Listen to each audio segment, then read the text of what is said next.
Hello. Nice. I'm making another video after another 2 weeks of not doing anything. And also, I'm wearing a beanie. I bought it for $5 and I really like it. In this one, I'm going to talk about this record. This mystery band's first full EP release. Southeast Facing Wall. It's probably one of my favorite EPs, if not my favorite thing ever produced by this mystery band. And it's up there among one of my favorite things in music at the moment. It's just a great EP. And I thought I'd talk about it today because I really think a lot of people should listen to it if they're going to start off on their journey with this mystery band. It's definitely a good place to start. Also, early April they did Will went on a tour, I guess, around to all the record stores in different cities, I think just along the East Coast. And he went to Rocking Horse and he played a show there, played a couple of songs off their newest album. And he actually signed this for me. He signed this and a couple of other things. And yeah, it's so nice to meet him after so long of listening to his music, because he's such a genuine guy, you know. I really enjoyed meeting him, and I'm really thankful that I got this signed. And he was also quite surprised seeing it, because I'm not sure anyone's ever asked him to sign this before. But yeah, I definitely had to get it signed because it's one of my favorite things by him and his band. I think this was made around the time Will and his friends were 18. I think it says that on their Bandcamp. And you can definitely tell that they're a lot younger and, I guess, immature.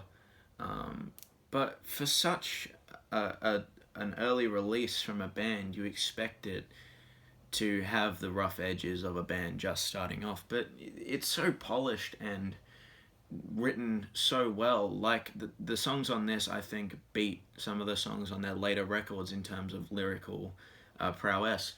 Especially, Me and Call Me Jim Laurie. This is a family-friendly channel, I can't say the full title. Or Southeast Facing Wall. Or even My New Dress Up Shoes. Like, the whole EP, it's 4 songs. It just displays the versatility of Will's songwriting and like the style he can get his band to play in. There's 2 slow ones, the aforementioned Call Me Jim Laurie and My New Dress Up Shoes.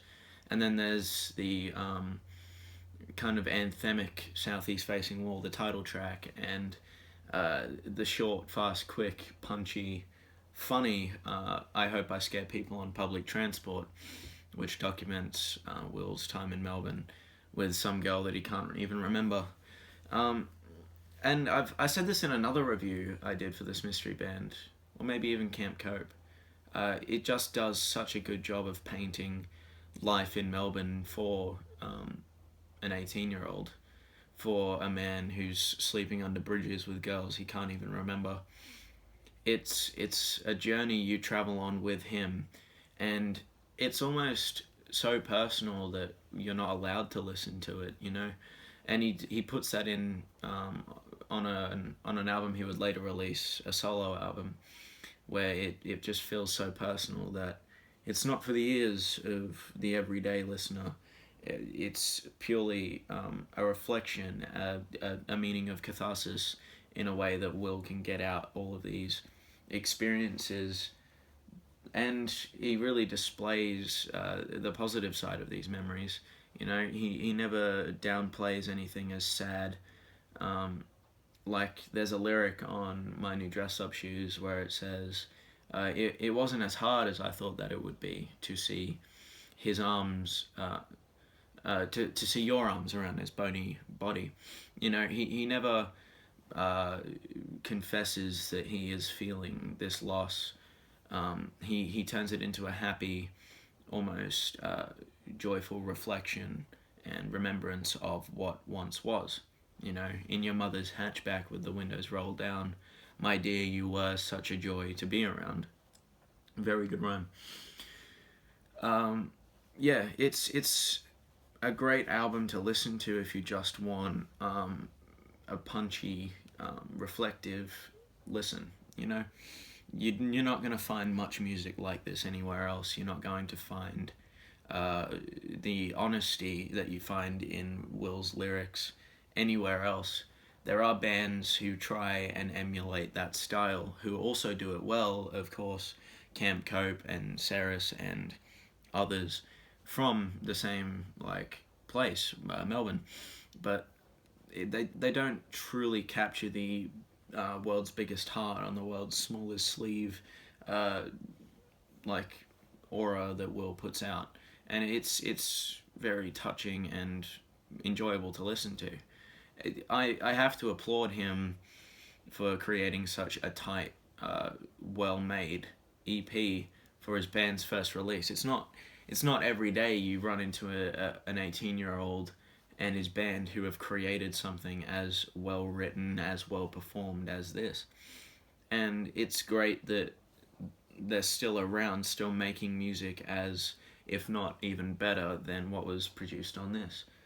But it's telling that the Smith Street Band's quality has never dropped in their cycle as a band. I think this came out 2010.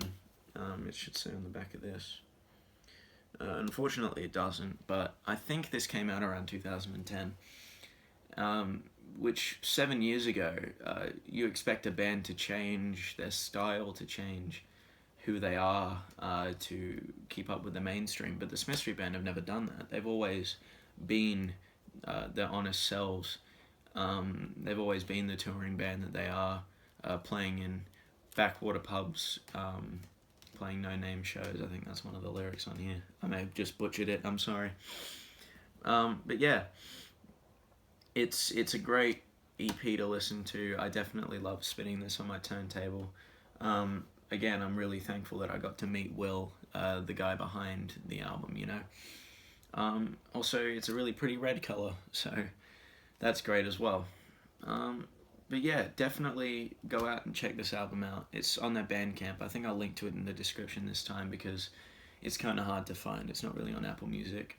But yeah, it's a great album and a great reflection of a man's time as a teen going into adulthood, you know? So yeah, check out Southeast Facing Wall by the Smith Street Band. Also check out my social medias in the description down below if you want to see me on Snapchat doing stuff and things. My Instagram will be down there too. But yeah, like, share, comment, do all that shit that people ask you to do. And I'll see you in another video sometime in the future. Goodbye.